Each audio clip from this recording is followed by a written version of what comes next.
Hey Stampin' friends, Darlene with Darling Stamps. So I've taken a little bit of a break with work and getting settled in the move, and so it's been a little while that I have done a video, so I wanted to take this time to actually go through the holiday catalog. And the holiday catalog, if you have not seen it, I had good intentions of actually getting this up before this went live, but this went live September 4th. So just some things, but I wanted to showcase some things in regards to how to do in a budget. And I did a previous quick video on that, and so I wanted to go over some of the things I've made. So these are just a couple of things. This is a pretty shaded spruce with the gold trim in there, so that was a wonderful thing. And I made actually this little box with the ribbon, and then I took the itty bitty stamp set, and this actually is nice because all the little aspects, little stamps. So I used that on here. I also used it on this. Now I got these both templates from Poodles, but the little card in there. But those are little sayings. This is neat because it kind of comes off and gives you like a little topper for the box. But anyhow, just something as we're looking at Christmas and some ways of gift giving. And then this is a little keepsake. It's also new, but I want to show you. This actually is a 6x6 piece, and it fits perfectly on there. And the when I get my dies, I actually put a magnet sheet, and it kind of keeps them all in there because it comes with a all these are on a tape, which is hard to get off and such. So all those little pieces, these are actually stitched, so you can see the little stitching that's on the tag. But you need a little tag like that for stuff like this. So they're all stitched, but this is the magnet sheet.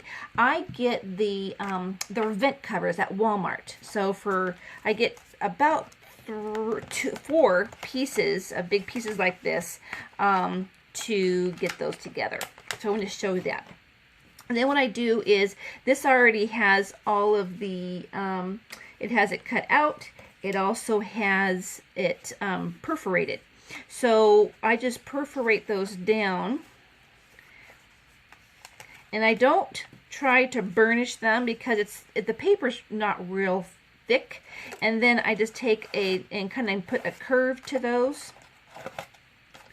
And that way it'll form real nicely into the box.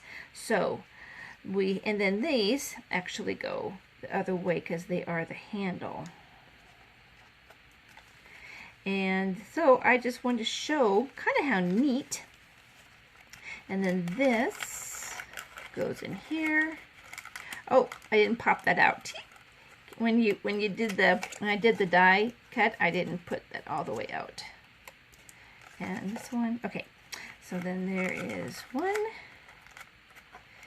But you know those Ferrero Rocher little chocolate things? But how cute is that? So it's called a little keepsake, tiny keepsakes.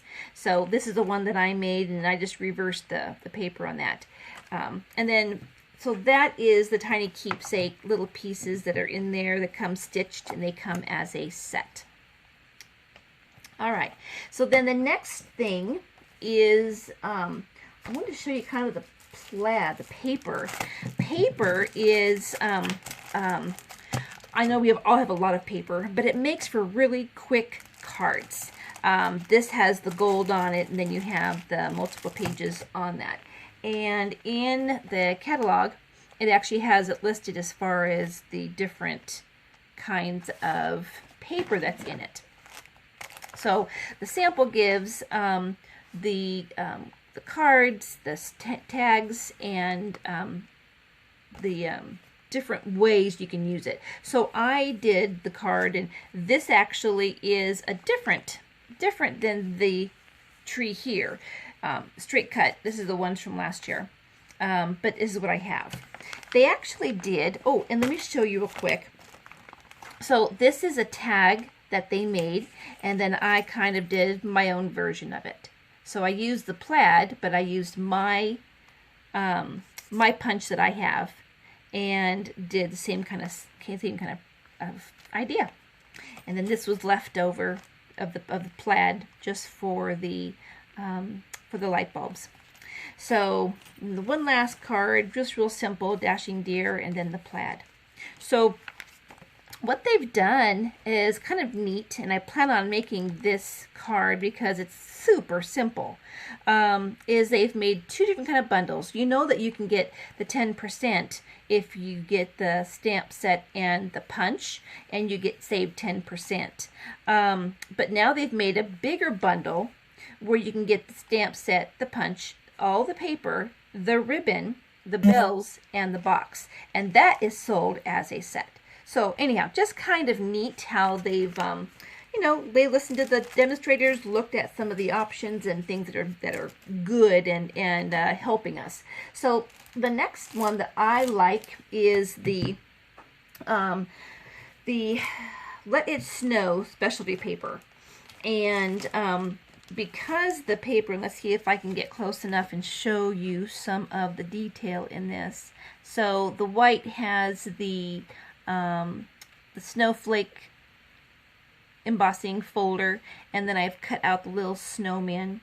So I cased this. That means basically I have put the idea from the catalog, and let's see if I can find that right quick and show you what I cased.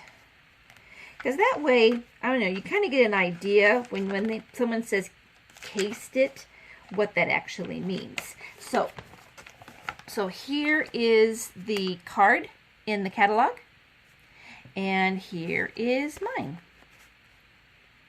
So basically, I still use the kind of red, kind of used the background a little bit. I used 2 layers and then a different sentiment. So same kind of concept, but anyhow, these idea books that we get are just fabulous. Just fabulous. So the other paper that I really liked was the frosted. One side gives you the silver, and then the other is a picturesque. And I made 3 cards. And the 3 cards kind of different. One having just the picture. I did better on the puff paint, but just playing with that. And then the other one is taking the shiny paper and actually toning it down by sponging the same color as the base. And then this was using an embossing of that sentiment, and then just my sprig with some leftover. So that makes it so it makes it nice.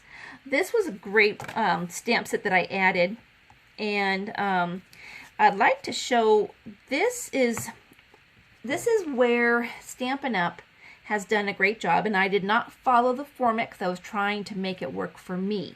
So you can see that the color green of the sprig and the color green of this aren't quite exact, and so it doesn't quite blend like, let's say, this one does, because the colors all match. So that makes Stampin' Up! Wonderful in how they do that. But I did a vellum on the candles, and I actually will probably make this again, but in a bigger size. This is just the regular 5.5 by 4.25. So standard cardstock, but the size of it was just a little bit small. But the sentiment and the card are amazing. So anyhow, that's all that I've got for this round. Just wanted to bring some of these little treats to you. Kind of look at some ideas that you may have, or some things that you may not have in your arsenal. So anyhow, hope you have a great day, and I look forward to our next visit. I'll make some more treats and share those with you, and some techniques. And stay tuned for the next video. Thanks for subscribing. Talk to you soon.